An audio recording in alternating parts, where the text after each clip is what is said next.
Welcome to another edition of Hires Talks. I'm your host, Adam Hires. All right. You know what time it is. It's Matthew McConaughey time. He is a Longhorn, Texas Longhorn fan, by the way. Hook 'em horns. I'm a big UK basketball fan. I got into some UK football, but I do love my Texas Longhorn football still. So he is a big Longhorn fan. Love me some Matthew McConaughey. What about that? So, all right. So I got the 12-week business transformation playbook right here, the new expanded version. It is going up on the website here. Should be by the end of the week to download. It is expanded from our last one. Got the old mortgage talks on the back. Love it. It's a really good to scale your business, to ask yourself the right questions.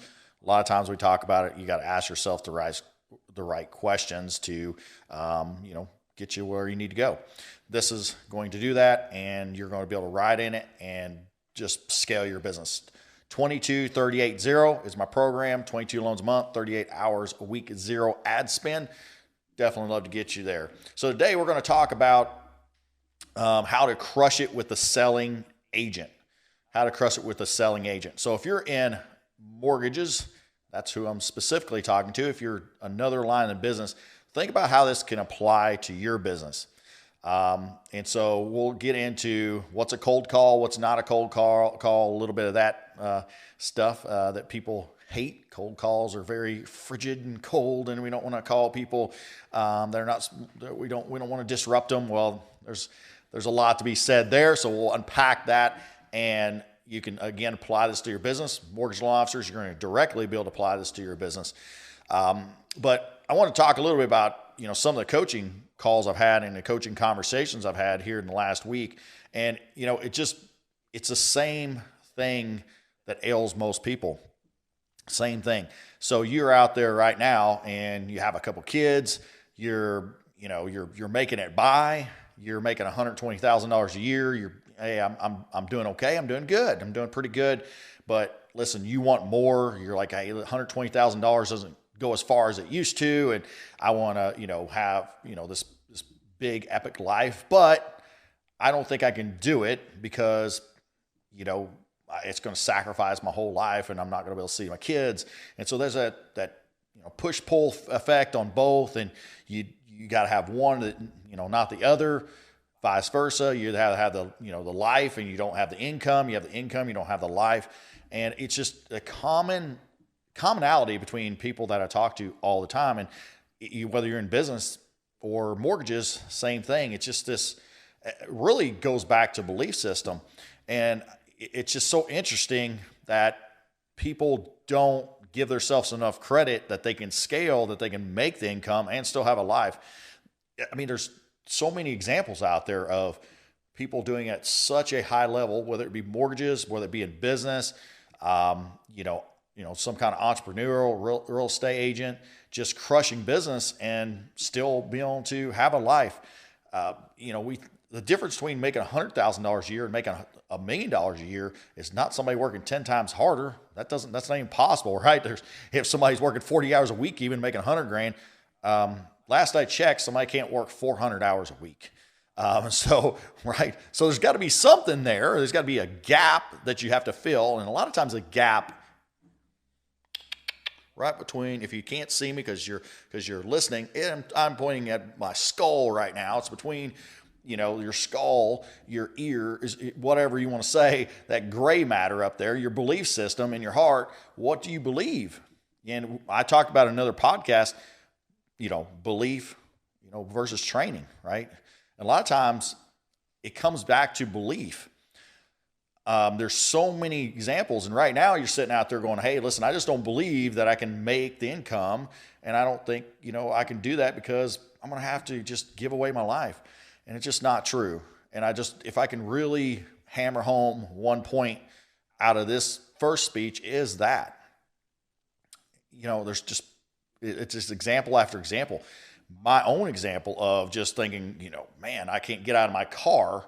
I mean, you right now, have you got to the parking lot and you don't feel like getting out of your car, or maybe you're working from home and you don't feel like going down to your office, you're just like stuck and you're like, oh man, I can't do it anymore because you're depressed, because you don't feel good, you don't feel invigorated, all those things, because you're like, I'm pretty much topped out at what I can do. And it's a horrible feeling to think, hey, I'm topped out. I can only make $100,000, $120,000 a year or whatever, because, that's just the way it is. And the market dictates how much I want to do. And, again, I gotta go home and I gotta spend time with my family. And listen, you were competitive in sports before, and now, you got into it and you started competing, you started doing really well in mortgages in your business. And then all of a sudden you felt that pain of, oh my gosh, I'm doing well, but now I don't have any life. And so you hit that pain point and you never pushed through the threshold and never figured out a better way to do it. And then you're around other people that say, that's just the way it is, and it's because I hear that all the time. It's just beating into people's skull that, if you go on vacation, you just got to work the whole time. And it's part of it. It's part of being in real estate, part of being in mortgages. And that's just not true. It's not true. That's not true. It's true for a lot of people. It's true if you let it be true, but it's not true. It's not actual if that's not what you want to do. And you don't have to give away business at that time. So there's a threshold of time where in business you have a sweet spot, right? You get into kind of a sweet spot as you scale. So you're scaling business. As your mortgages, say you get up to where you're doing 5 or 6 or 7 loans in a month, and you're like, hey, I got this sweet spot where I'm able to do enough deals, and I'm making good money, and it feels good. It feels good. It feels like I got a life, and it feels good. Oh gosh, I'm up to 10. Oh no, panic sets in. I don't have a life. There's all these stressful files. And then all of a sudden you're just like, you're feeling that stress, and then you're going right back down. And then you're thinking, well, you're seeing somebody else, they're doing tons of deals, and they're like, well, they have a staff. And it's like, well, right? Well, chicken or egg, right? Okay. Now there becomes a threshold of pain that you kind of have to go through sometimes. You go through, if you're watching me, I'm kind of moving my hand along and saying, because there's a threshold you get up to, and it's like that, the RPMs go up before you shift gears, and it goes back down. Any race car fans? I'm certainly not one. I like to reference race car for some reason. I don't know. I reference it all the time. Really weird. But anyway, so you get those RPMs up, right? And then right before you shift, you're just like, you're putting on the brakes or something, you're just shutting it down. You're shutting the engine down. Instead of going, okay, I can shift gears, and then I can, hire somebody else. I can, because we have that fear, that scarcity mindset of, if I hire somebody else, if I put somebody else in place, then what if my loans go back down? What if I'm not doing as much business? And that is absolutely what you're telling yourself. And it's feeding into you never scaling your business. So you're out there right now and you're having those pain points, and you're never pushing past that threshold. So you end up in any business, you hire the right staff, and then it gets easier, right? And you're in that gravy zone. You're making good money. You're working the hours you want to get. And then all of a sudden the RPMs start going back up. And then when those start going up, sometimes you have to hire somebody, right? Again. But you're not hiring somebody because there's one thing you're not doing is you're not calculating how much dollars per hour you're worth. And I've talked about that several times.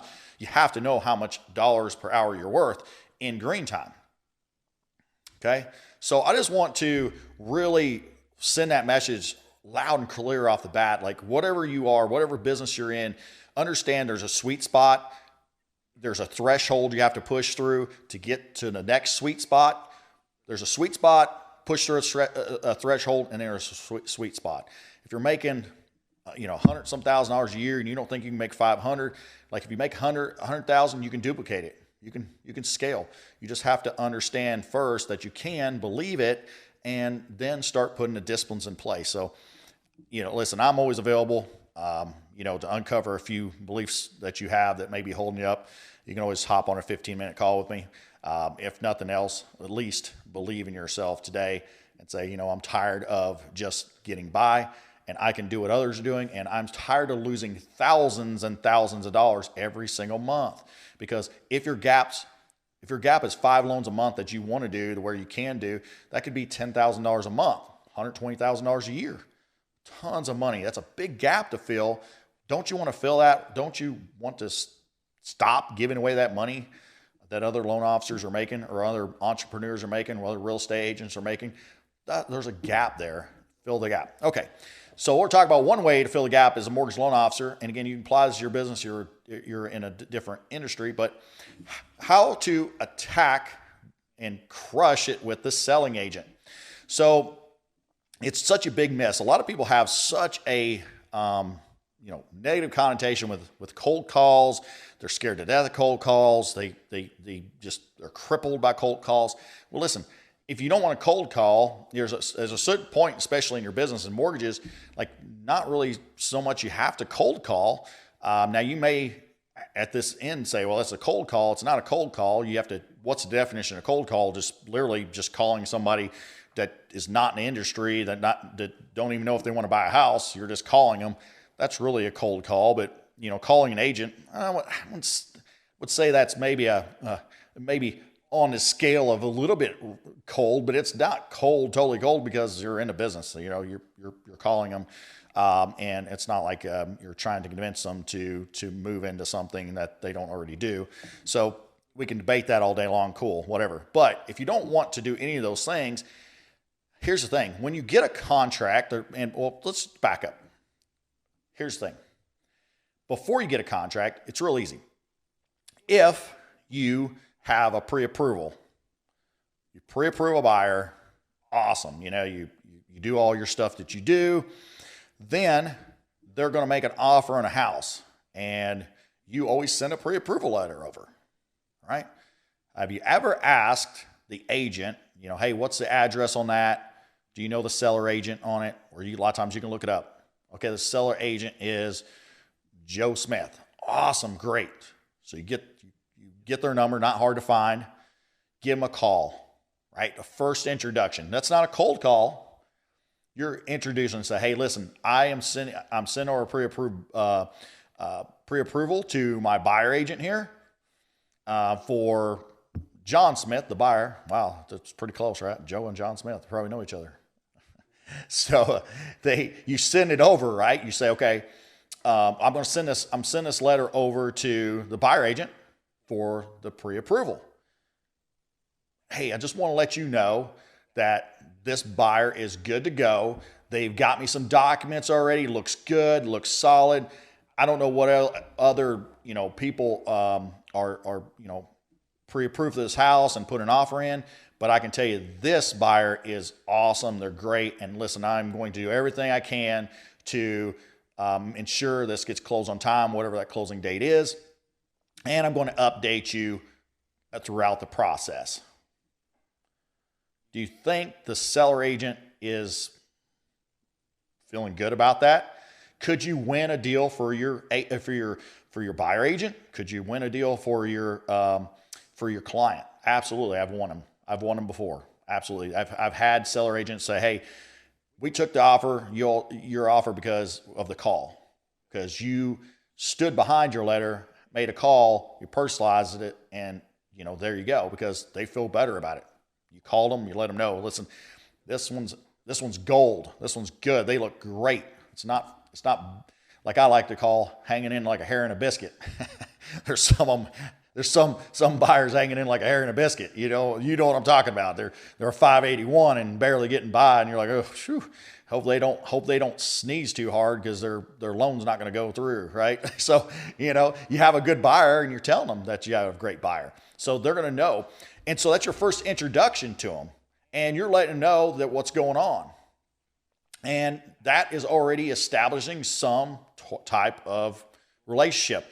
The selling agent is going to know that, listen, you are someone that is committed to your buyer. You want someone that is going to update them. They're already going to be, if they get the transaction, they're going to know that they have a line between you, and they can update their sellers. Great, right? That's already establishing a relationship off the bat. Listen, if you're trying to pick up and talk to more people, that's one way to do it without cold calling. And listen, at the end of the day, I talk about in my sales dialogues and all the stuff I do, is that you detach from the sale. You're not trying to clamp down on, and say, oh my gosh, by the way, send me something right now. You are starting to establish a relationship. You're starting to establish trust with that seller agent, and detached from that sale, you're just, hey, listen, you're just doing what's right for your buyer, what's right by your buyer agent, and you're establishing some trust with the seller agent, and that can make it easier. Great. Now you get a contract. Contract comes over. Outstanding. This is a great another opportunity to already call right off the bat and call the seller agent and say, my gosh, congratulations, you got this under contract. Wow. How long did you have it on the market for? Oh, 3 days, man. How'd you do that? Oh, it's just a great market right now. Give yourself some credit, right? Have a good conversation. Hey, listen, I'm going to update you every Tuesday on this deal and let you know what's going on. From this point on, you should get some automatic updates as well. You'll get a personal call from me each week to let you know what the progress of the loan. If you have any questions in between time, feel free to give me a call. We'll get this. It looks like we got a contract date to close by the 15th of next month. We will do everything we can to close on or before that date. If there's anything that's going to hold that up, we'll let you know. Great, right? Establishing trust. Good relationship right there. Already going, okay, this is somebody I want to work with. And there you go, right? So if you're in another business, like where's the possible opportunities that you have to not cold call someone that it's right in front of you to call them, right? There's a ton of opportunities that are there, that you can call somebody and have a conversation. That's not a cold call. That's just a trust building relationship. And so obviously every single week, if you say you're going to call them every week, you got to call them every week. You got to have a good conversation with them. What I can tell you is that I picked up tons of agents. Now I have a list of like my top agents, and I can tell you out of my top 20, I probably have, I'll have to count them again because that kind of changes each 12 weeks. I have to go, hey, who's my top agents now? And you take some away, you put some in. But I would say 7, probably those top 20 are from seller agents that I established through being a seller agent at first. Never cold called them, just had a good conversation with them and established trust. And then you can obviously try to set up an appointment throughout, as things go on and everything's going great, and, ask for that appointment. Or you can throw some lines out. For example, we have a $2,500 lender credit right now for police officers, firefighters, EMTs, nurses, right? So I can call and say, hey, this is what's going on loan. By the way, do you know anybody that this would fit? Like, you're not asking for every buyer, right? So that's a big mistake. It's like, oh man, let's start doing business together just because I called you twice. Okay, just pump the brakes a little bit, right? Don't go in for the kill. You're still establishing trust, but you're going, hey, listen, by the way, I have this one thing that may work. That may work for someone that you have. Do you know anybody? No, I don't, but I'll keep that in mind. Cool, good, right? Or maybe they say, well, I don't have that, but I do have, what about, by the way, can you do something with this type of borrower? Oh, well, let me take a look, right? Now we're starting to get somewhere. So there's easy ways to do that. So crushing with the selling agent, you could start the initial contact before a contract. There's also another ways you can call somebody up, and if somebody's just looking at a home, right? Oh man, I was looking at 123 Smith Street. Say, hey, you can call the seller agent. Hey, listen, my buyer is looking at that. He's just doing a little reconnaissance, whatever, right? You can establish, some kind of conversation there. There's ways to call and have authentic, real conversations with agents, seller agents. Those are out there. And you say, well, Adam, a lot of in my town, there's seller agents, and that's all they do is seller, and they're not going to send me any business because they don't work with buyers. Okay, first of all, I think that that's BS probably, but they work some buyers sometimes. But there are some big agents that rarely ever work. It's the same in my area, so wherever you're at, it happens. Cool. If they're a big time agent, they probably have buyer agents. If they don't deal with buyers, they probably have someone who does. So you're establishing that relationship, and then you can get where I'm going here. You're already going to be able to hopefully establish with them, because I've had where there's the seller agent that was on a contract, had a good relationship with her, And then at some point too, she said, hey, my buyer agent sometimes deals with this stuff too. Can you call her and update her? So I did, established a relationship, had a meeting with her. We've closed deals together now, right? But it doesn't happen without that call. So when you're thinking about cold calls and you don't want to make those calls, and I hear all these programs like, never cold call a realtor again, never call realtors again, and they're just going to come to you. Well, I mean, come on, that's a little bit of crap, okay? If you want to have people send you business, you contact them. It's a contact sport. It's a contact game, and anything we do, it's a contact. There's just smart ways to contact people. There's ways to build trust.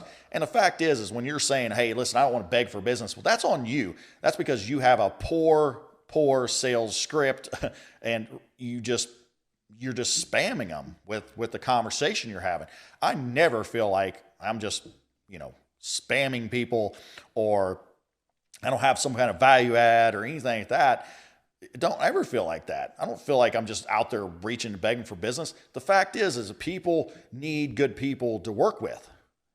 I don't care what you say, they need people to work with. They want trusted people. And communication is always at the top of it. And we can get so fancy and so like, okay, well, there's all this tech stuff going on, and Facebook's, the new thing, and you got to do videos, and you got to do all this stuff, and blah, blah, blah, blah, blah. The world's changing, everything else. It still boils down to communication. Now, communication can look different. You can have more text now than you used to have. You can have, like I talk about the DMs. I DM people, direct message people to get a hold of people. Some people, emails get lost in the shuffle now. But communication is where it's at, right? Communication. And so don't complicate it. But it's a contact sport, and you're going to have to communicate with these people, and you're going to have to communicate with enough people to generate enough business. And it's not calling and begging for business. If you feel like you're begging for business, you may be.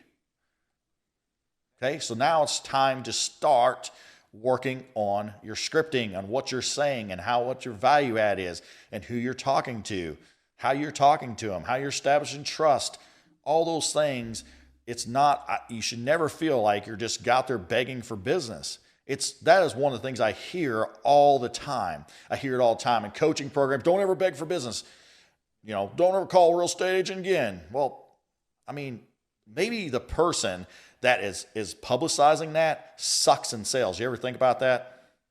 It's called the way it is. They suck in sales because, they are too scared of calling people and contacting people that they think they're going to tell you, hey, listen, you just do this stuff and everybody's just going to flood in and call you. That doesn't work like that. I'm not saying you can't get people to call you, but if you want to scale, you're going to have to contact people. And the fact is that you probably have, again, somebody that has never had a real value proposition, or communication has never been strong, that are telling you that. Like, well, and then they're telling these loan officers out there, never contact anybody again. Well, watch your business just suck. Or, hey, listen, let's just do a whole bunch of Facebook leads and all this stuff. And then, okay, let's work our butt off going through 1,000 freaking leads to get 2 pre-approved buyers, right? I mean, now somebody out there could say, oh, I get better odds than that. Well, you may, but think about your dollars per hour and how much time that you're taking to sift through those, when you could just be contacting real professionals in a correct manner and not cold calling people. This is all along the way. And this absolutely goes into all businesses, right? Every business that you can think of has these avenues that you can reach out to people that are not cold calls. It's like a database. People just give up in their database, never call their database. It's like, well, let's just walk over that pot of gold and let's go spend a whole bunch of money on ad spend for people that don't know us, like us, or trust us, and walk over the people that know, like us, and trust us like they're just not valuable, right? And so just think about that today. Go out there and really, really crush the selling agent. Just go out there, have conversation with them, establish relationships, follow up, great communication. You're not going to get every one of them to send you business. And some of them, it don't matter what you do, you're never going to, get a relationship there. But you don't know unless you're trying, right? And the fact is that over time, you're going to start getting more and more people to send you business, and it's really not that hard. All you're doing is doing your job. You're doing what's right by the client. You're having good, trustworthy conversations, and it becomes easy. It's just so amazing that people just walk over that gold mine of the seller agent being on there and like they don't exist. I mean, people really appreciate it. The selling agent appreciates it. You know how many times a week? I mean, I'll get a seller agent saying, "Oh man, I'm just so glad you're talking to me. I never get updated. This is weird. This is cool. This is great. Like I never get updated." Right? It's like, awesome. Well, I'm glad nobody's doing that, and I'm setting myself apart. So set yourself apart, have the real conversations. Don't duck from them. Listen, and here's the thing. You can be out there and going, "Oh man, I don't know if this deal's going to go smooth." We never know that. It is mortgages. Let me tell you, here's the thing. I've told people this before. The moment that mortgages become easy, I'm scared. Okay, that's when I get scared. That's when you should be scared. Once they're as easy as that, I ain't going to name their name, click button, get mortgage, okay, and that's all you do, like we need to be a little more scared, like, a little more, anxious because, our value add's going on. As long as it's tough, we got business. We're valuable. And you're valuable when the deals are tough to your selling agent by having conversations with them. There are going to be some, and you're going to be like, "Oh man, I don't want to open that Pandora's box." Listen, you're going to have some seller agents that are going to just be awful, right? Because you open that communication up, loop up, and you're almost going to have to shut it down, right? Going to happen. But how many don't do that? How many are really appreciative of the conversations? And when it gets tough, you're like, "Hey, listen, we ran into some issues. We're fixing it. This is what's going on. Give me 2 days. I'll have it figured out." Or, "Hey, we're going to have to push this closing date back because, we got some things here, unexpected. We got a curveball," whatever. So you're going to have things that are not going to go smoothly all the time. Don't be scared of that. That's actually really a good thing because now you're establishing that, "Hey, listen, I'm going to do what I say I'm going to do. Hey, it didn't go smoothly, but I'm still having communication." So they can go back to their sellers and tell them what's going on and have better communication. They're going to feel better about that. That's going to really, there's some that it's not went the smoothest, and, boom, they're sending me deals the next time because they were really appreciative of the fact that, hey, I stepped up, had that conversation when I could have been ducking. So go out there, crush your goals, get with the seller agent, and just establish some good trust, have some fun with them. Don't forget to have fun with your clients, your partnerships. Listen, that's a great value add, I can tell you. Don't be stuffy, and have some fun, joke around with them. Especially if they're someone that you're establishing a good relationship with, and you feel that way. So don't just be stuffy. Have fun with them, and you're gonna really light up your business. So again, download my 12-week business transformation at hirescoaching.com. Hirescoaching.com. The new one will be available here soon, but the one I got on there now is excellent. It's for any business owner as well. If you're just a business owner, entrepreneur, real estate agent. So if you want to jump on a 15-minute call with me to diagnose your business, Adam at hirescoaching.com. Let's scale you to 22 loans a month, 38 hours a week, and 0 ad spend. Go out there. Remember, limited risk equals limited income. No choice for growth, legacy, impact.